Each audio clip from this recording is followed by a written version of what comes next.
कि ये जीव कितने बंधनों में बंधा हुआ है और इसके बंधन कैसे छूटेंगे, कौन छुड़ाएगा। बंधन में बंधना आसान है, परंतु बंधन से छूटना बहुत कठिन है। शराब पीने की शुरुआत करना आसान है, शराब पीने की आदत बनाना आसान है, लेकिन शराब छोड़ना बहुत कठिन है। फिर शराब के चंगुल से निकलना बहुत कठिन है।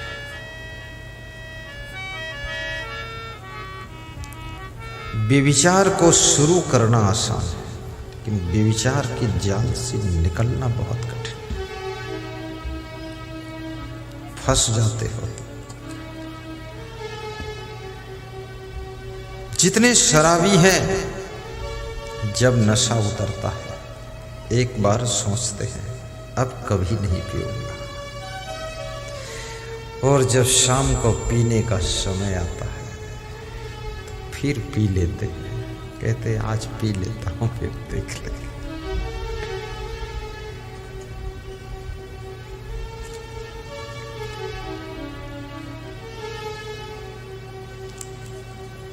कितनी स्त्रियां पति से लड़ाई करती हैं, लड़ाई लड़ने के बाद मन में सोचती हैं अब कभी नहीं लड़ूंगी, अब कभी नहीं लड़ूंगी, लेकिन लड़ने की आदत बन गई है। तो जब फिर रात बीत जाती है, सवेरा होता है, टाइम आ जाता है, तो फिर लड़ लेती है, फिर झगड़ लेती है।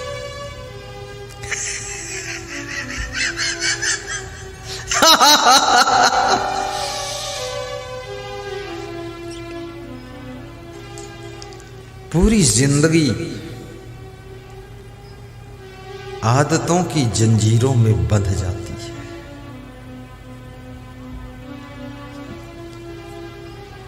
गलत क्या है, सही क्या है, सबको पता है, सबको पता है। बुरा क्या है, भला क्या है, सबको मालूम है। उचित क्या है, अनुचित क्या है, सब जानते हैं। लेकिन फिर भी ये मन अनुचित सोचता है और ये हाथ अनुचित कर देते हैं, ये पैर अनुचित पथ पर चल देते हैं, ये कान अनुचित शब्दों को सुनते हैं, और ये जिह्वा अनुचित बात को बोलती है, और ये आंखें अनुचित दृश्य को देख लेती हैं। सब जानते हैं अनुचित क्या है, उचित क्या है, लेकिन फिर भी अनुचित में फंस जाते हैं। क्यों? आदत बन गई है।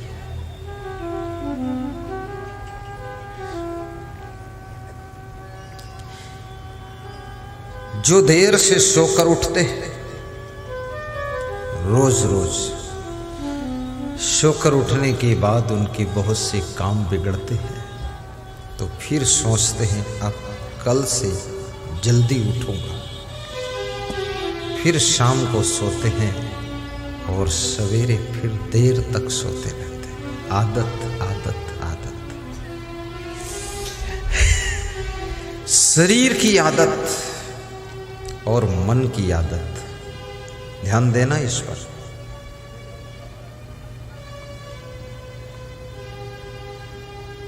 शरीर जब हैबिचुअल हो जाता है, जिस आदत को पकड़ लेता है, उस आदत को दोहराने के लिए शरीर मजबूर होने लग जाता है। तुम्हारी इंद्रियां मजबूर हो जाती है और मन जिस आदत को पकड़ लेता है, तुम्हारा मन भी मजबूर हो जाता है। मजबूरी, जेल बंधन है। भगवान श्री कृष्ण का जन्म जेल में हुआ था। जन्म लेते ही भगवान भी जेल से बाहर निकल गए। भगवान भी जेल में रहना नहीं चाहते। फट से भगवान के पिताजी ने डलिया में रखकर यमुना पार करके बाहर कर दिया कि मेरा बेटा जेल में नहीं रहेगा। जेल याद रखना, जेल में सब कुछ है, खाने पीने सोने की व्यवस्था है, फिर क्या नहीं है? जेल में स्वतंत्रता नहीं है, स्वतंत्रता नहीं। जेल से बाहर स्वतंत्रता है। जब इच्छा हो सत्संग में आकर बैठ जाओ, एक फूल गुरुदेव को चढ़ाओ, एक बिस्कुट ले जाओ, मुस्कराओ, दान कर सको, हंस सको, सबसे मिल सको। जीवन का आनंद स्वतंत्रता में भी छिपा हुआ है। लेकिन तुम जेल से बाहर हो, फिर भी तुमने अपनी स्पेशल जेल बनाई है। और एक जेल नहीं, एक एक आदमी ने 10-10, 20-20 जेल तैयार किया। कोई बीड़ी की जेल में बंद है, कोई सिगरेट की जेल में बंद है, कोई शराब की जेल में बंद है, तो कोई बुरी आदतों की जेल में बंद है, कोई बेविचार, अनाचार, दुराचार, भ्रष्टाचार की जेल में बंद है। न जाने कितने प्रकार की जेलें तुमने तैयार किया है। तुम्हारी जेल तुम्हारी बनाई हुई है। उन जेलों में तुम गुलामी कर रहे हो, तुम स्वतंत्र नहीं हो, तुम बीड़ी के बंधन में पड़े हो। इसलिए तुम सुखी नहीं हो। ये जो लोगों के चेहरों पर खुशी नहीं दिखाई देती, इसका कारण यही है कि ये सब स्पेशल जेल में पड़े हुए हैं।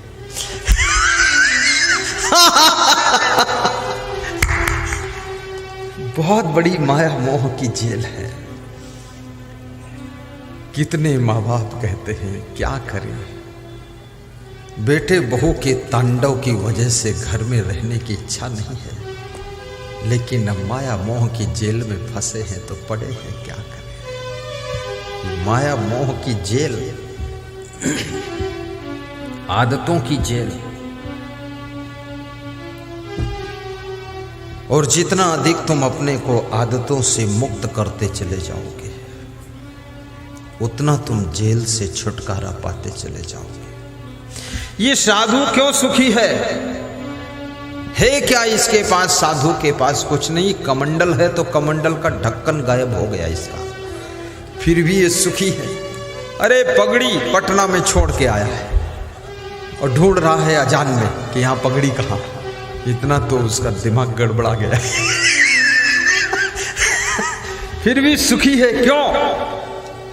क्योंकि साधु किसी आदत की जेल में बंद नहीं है, पराधीनता की जेल में बंद नहीं है। साधु माया मोह की जेल की हथकड़ी बेड़ी को तोड़ चुका है, इसलिए साधु का जीवन सुखी है, उसके मुखमंडल पर खुशी है।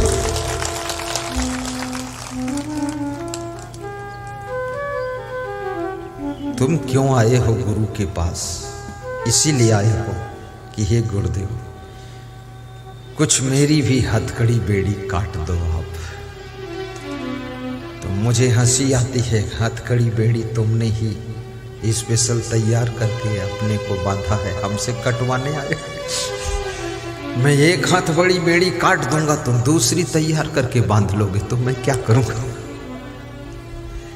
क्योंकि तुम नए नए बंधन बनाने में कलाकार हो। गुरु कहां तक काटेगा बंधन?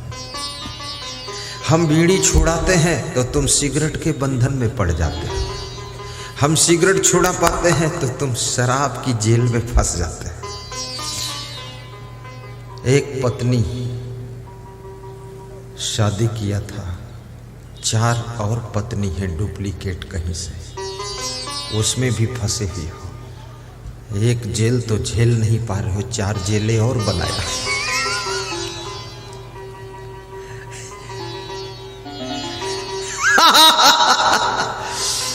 एक आदमी कह रहा था मेरे ऊपर ओवरलोड है, तो हमने कहा कैसे ओवरलोड हो गया?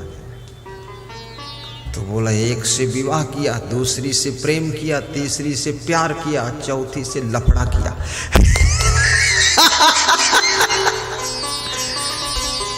तो 3 विरोध में है, एक साथ में है।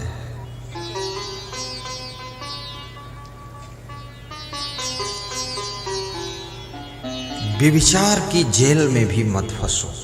व्यभिचार एक कारागृह है। शराब की आदत बहुत बड़ी जेल है, और शराब की आदत में यदि फंस गए अब छूटना मुश्किल है। कैसे छूटोगे? क्योंकि फिर शराबी तुम्हारे दोस्त बनते हैं और शराबियों की टीम इकट्ठी होती है, शराबियों की जमात तुम्हारे साथ है और शराबियों का तुम नेतृत्व करते हो। इस दुनिया के अंदर कोई भी तुम कार्य करो, तुम्हारी जमात बन जाती है, तुम्हारी पार्टी बन जाती है, टीम बन जाती है। अभी तुम नई पार्टी बना दो बिहार में, उस पार्टी का नाम रख दो कि भारतीय मूर्ख पार्टी। देखो कितने मूर्ख उसमें शामिल हो जाए। मूर्ख पार्टी, भारतीय मूर्ख पार्टी। कोई पार्टी बना दो, चोर बन जाओ, 20 चोर तुम्हारे साथ तैयार हो जाएंगे, जमात बन गई। ताश खेलने के लिए बैठ जाओ, 10 मूर्ख ताश खेलने के लिए तुम्हारी जमात में शामिल हो जाएंगे।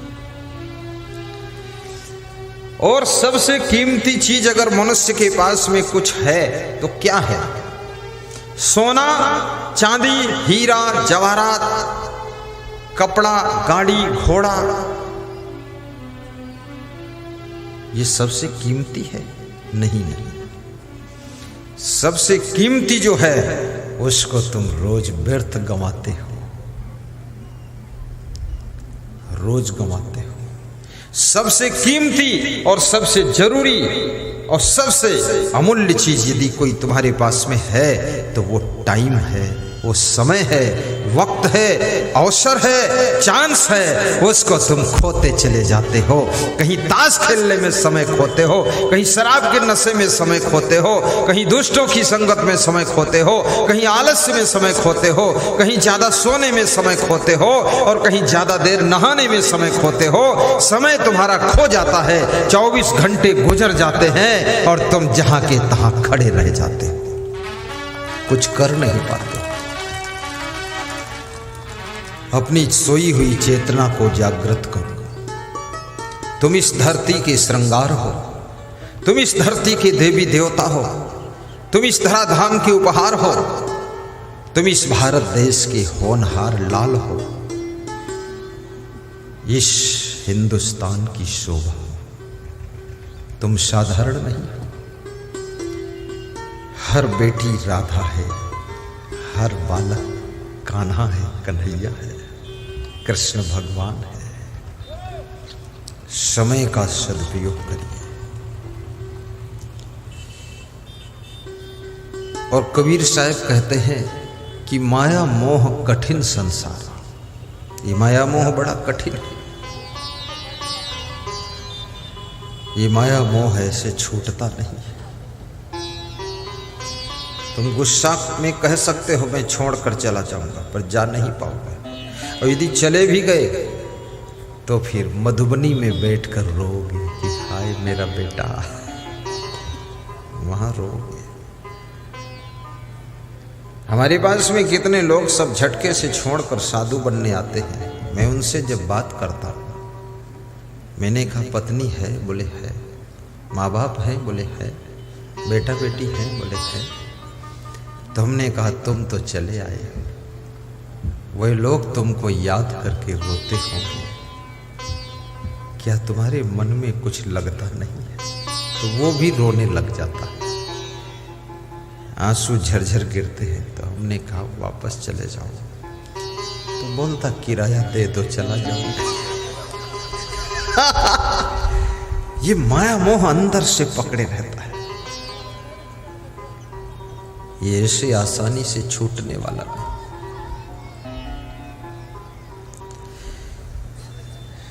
जब भगवान श्री राम अयोध्या की याद करते थे तो राम रोने लग जाते थे। लक्ष्मण पूछते थे, भगवान तुम क्यों रोते हो? तो राम कहते थे, जब जब राम अवध सुधि करहि, तब तब नीर बिलोचन भरहि। अयोध्या की जब जब याद आ जाती थी तो राम की आंखों में आंसू भर जाते थे।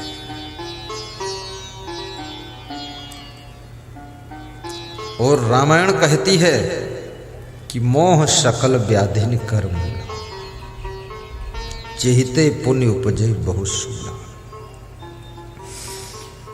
मोह समस्त दुखों की जड़ है,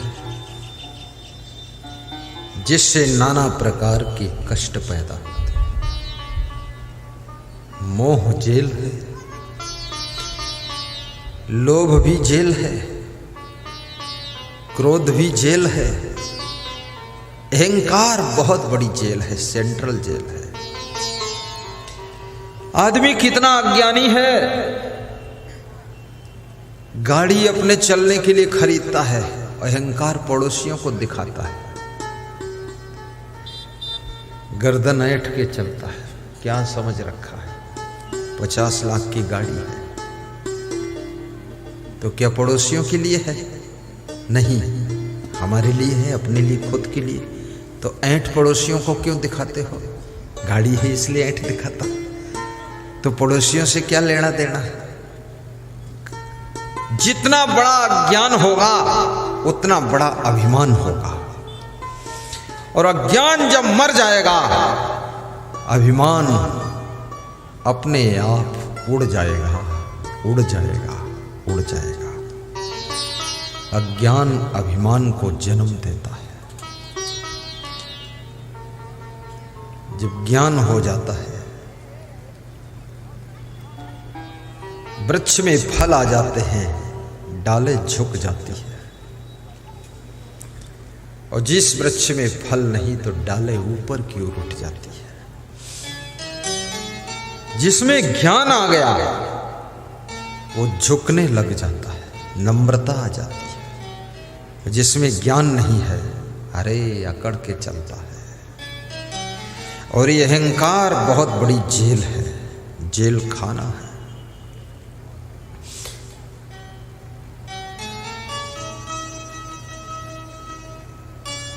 सासू होने का भी अहंकार आ जाता है। कितनी सासुएं इतनी खतरनाक हैं कि बहुओं को सांस लेना मुश्किल किए, बहुओं का दम घुट रहा है। आहा। और कितनी बहू ऐसी है बिल्कुल बहू नहीं, अरे एटम बम बनकर आई है।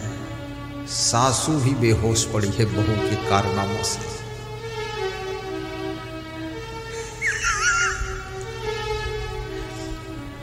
एक महात्मा भीख मांग रहा था, साधु भेष में था और भिक्षा मांग रहा था। ऐसे भिक्षा मांगना बुरा नहीं है, लेकिन भिक्षा मांगना आसान भी नहीं है। प्रोग्राम के लिए चंदा मांगना भी बुरा नहीं है, लेकिन चंदा मांगना आसान भी नहीं, क्योंकि तुम चंदा मांगते हो। कितने लोग आपको नाश्ता भी खिलाएंगे और चंदा भी देंगे और धन्यवाद भी देंगे और कहेंगे हम भी आएंगे। अब कितने लोग नाश्ता भी नहीं खिलाएंगे, चंदा भी नहीं देंगे और 2-4 बातें ऐसी बोल देंगे कि तुम्हारे घाव लग जाएगा, हिम्मत टूट जाएगी कि अब चंदा मांगो कि ना मांगो। लेकिन तुम भी फंस गए, क्योंकि गुरु जी का प्रोग्राम लेकर बैठे, फिर मांगते। जिन्होंने जिंदगी में किसी से कभी कुछ मांगा नहीं, हाथ फैलाया नहीं, गुरु के प्रेम में, गुरु की भक्ति में, ज्ञान का प्रचार करने के लिए, समाज के कल्याण के लिए, जन जन को संस्कार देने के लिए, माताओं बहनों को देवी रूप प्रदान करने के लिए और नर को नारायण बनाने के लिए घर घर में चंदा मांगा है, भिक्षा जैसे मांगा है। ऐसे लोग महान होते हैं जो हमारे देश को महानता की ओर ले जाना चाहते हैं। और कोई धार्मिक कार्यक्रम के लिए चंदा देना पड़े, अहो भाग्य मानना चाहिए। अभी हमारे पास में एक दुखी दास आए थे, 1100 की राशि दे गए। बोले हमारी वाइफ ने कहा था कि गुरुजी को 1100 रुपये दे देना, तो देकर जा रहा हूं। मधुबनी से आया, 180 की। वो खड़े हैं पीछे, देखो खड़े हो दुखी दास, खड़े हो। दुखी दास कहाँ निकल गया? बोल रहे थे अब जा रहा हूं, 180 किलोमीटर है, 4-5 घंटा लग जाएगा गुरुदेव। बड़ी श्रद्धा से आया। तो भिक्षा मांगना, लेकिन याद रखना चंदा मांगो, खूब मांगो, लेकिन चंदा एक महान उद्देश्य के लिए मांगना चाहिए। अभी भगवान श्री राम का मंदिर बन रहा है, सरकार की ओर से राम मंदिर के निर्माण के लिए चंदा इकट्ठा किया जा रहा है, चंदा इकट्ठा किया जा रहा है। सरकार का टाइगर था कि 1100 करोड़ इकट्ठा कर लो, चल जाएगा काम। लेकिन सरकार को भी ये ज्ञान नहीं था, ये हिंदुस्तान है, ये दानवीरों का स्थान है, ये राम के भक्तों का स्थान है। 2500 करोड़ चंदा इकट्ठा हो गया, 2500 करोड़। मैं तो कहता हूं और मांग लो थोड़ा। 2500 करोड़ क्या, 1 लाख करोड़ इकट्ठा हो जाए, भगवान का मंदिर बहुत अच्छा बन जाए। और मंदिर हिंदुओं की शान है, हिंदुस्तान की पहचान है मंदिर। आज दुर्गा स्थान, यहां मंदिर में गए हम, हरदी में, बड़ा सुंदर मंदिर है। दूर से ही उसके जो बनावट देख रहा था ना मैं, चौड़ा फिर कम चौड़ा, फिर कम चौड़ा, फिर कम चौड़ा, ऊंचा ऊंचा, बड़ा आकर्षण हुआ। वहां जब पहुंचे हम, दिल भर गया, आनंद है। लेकिन अभी उस मंदिर में सेवा की आवश्यकता है, अभी थोड़ा टाइल लगना बाकी है दीवालों में, अभी थोड़ा सा उस मंदिर में सब फिटिंग सेटिंग बाकी है। और मुझे उम्मीद है अगली बार इस क्षेत्र में आऊंगा तो इतना दानवीर ये क्षेत्र है कि वो मंदिर में जो कसर है वो कसर नहीं रह जाएगी, सबके सहयोग से मंदिर चमक जाएगा। और मंदिर के पुजारी से मैं कहूंगा, मंदिर चमके तो मंदिर के पुजारी के दांत भी चमक जाए। वो बहुत पान तमाकू खाता है, इतना खा के बैठा था वो, ऐसे गाल फूला था एक तरफ। तो मैं उसको देखा, हमने कहा यार भगवान इतना प्यारा है, सलोना है, देवी जी इस पुजारी को तुम डांटती क्यों नहीं? देवी जी ने कहा इसको रात में मारूंगी आज। अरे किसी मंदिर के पुजारी को, किसी साधु संत को ये पान तंबाकू शोभा नहीं देता है, नशा किसी प्रकार का शोभा नहीं देता है। साधु संत के दांत मोती की तरह चमकने चाहिए और सज्जन भक्तों के दांत दूध की तरह दर्शन देना चाहिए, मुंह एकदम साफ होना चाहिए। ऐसा वैसा खाना पीना बंद करो। महिलाएं कोई पान तंबाकू नहीं खाती, कितने सुंदर दांत हैं इनके, लेकिन ये ओंठों में लाल रंग लगा लेती है। लाली मेरे लाल की ओंठें हो गई लाल, और जो कोई देखे ओंठ को वो भी हो जाए लाल। बहुत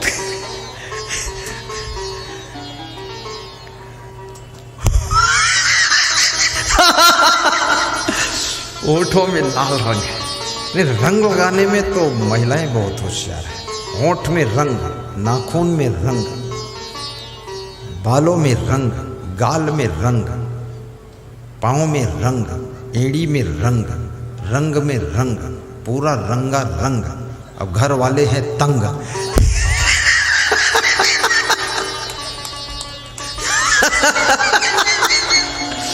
घर वाले सब इधर बैठे हंस रहे कि आज लग रहा सुधर जाएगा मामला सा।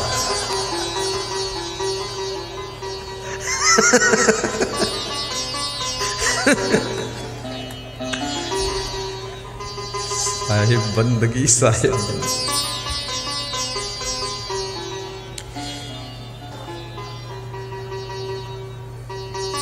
साहिब बंदगी बोलो, साहिब बंदगी। मिलता है सच्चा सुख केवल गुरुदेव तुम्हारे चरणों में।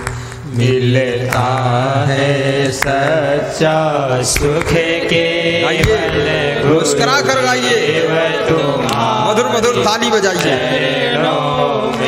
मिलता है सच्चा सुख केवल, मिलता है सच्चा सुख केवल गुरुदेव तुम्हारे चरणों में। गुरुदेव तुम्हारे चरणों में। बस प्रेम मेरा भरपूर रहे भगवान तुम्हारे चरणों। जोर से। बस प्रेम मेरा हंस हंस के रहे भगवान तुम्हारे चरणों में। जिनकी इच्छा है बार बार मेरे अजान में आ जाना, जिनकी इच्छा है बार बार मेरे अजान में आ जाना, वह लोग दोनों हाथ ऊपर को मत उठाना। मत उठाना। तुमने क्यों उठाया है?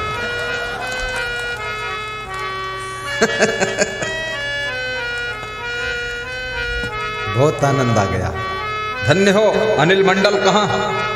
खड़े हो जाओ। उपेंद्र ठाकुर खड़े हो। कहाँ उपेंद्र ठाकुर? अरे गणेश पासवान, नाम पासवान रहते दूर हो, पास में रहो। बैठो। ये बच्चा है, बहुत मेहनत किया। ये गांव महान है जिन्होंने मुझे स्वीकार कर लिया। धन्य है गांव। आज सैकड़ों गांव के नर नारियों को सत्संग और दर्शन का लाभ यदि मिला है तो अजान वासियों की मेहनत श्रद्धा से मिला है। याद रखना, भागीरथ गंगा लाए थे, करोड़ों लोगों ने स्नान किया है, धन्य बनाया है जीवन। ये अजान वासियों की ओर से सत्संग की गंगा आई है, पूरा क्षेत्र धन्य हो रहा है। सुखद सत्संग। तो मैं क्या सुना रहा था? कबीर साहब से किसी भक्त ने पूछा है,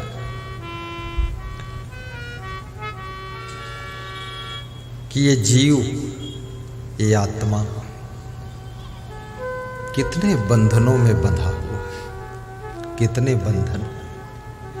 कबीर कहते हैं, गिन नहीं सकता हूं उतने बंधन है, गिन नहीं सकता।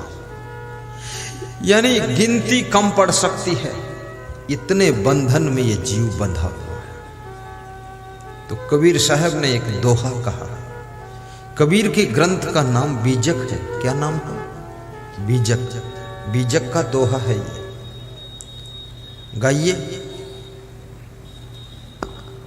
बहु बंधन से बांधिया एक बिचारा जी। बहु बंधन से बंधा है, एक बंधन नहीं। एक बंधन खुल भी जाए तो और बहुत बंधन है। बहु बंधन से बांधिया एक बिचारा जीव, की बल छूटे आपने कीर छुड़ावे पी। कबीर कहते या तो अपने बल से छूट सकता है और या तो कोई पीऊ, कोई परमात्मा के समान सद्गुरु मिल जाए, वो सभी बंधनों को काट सकता है।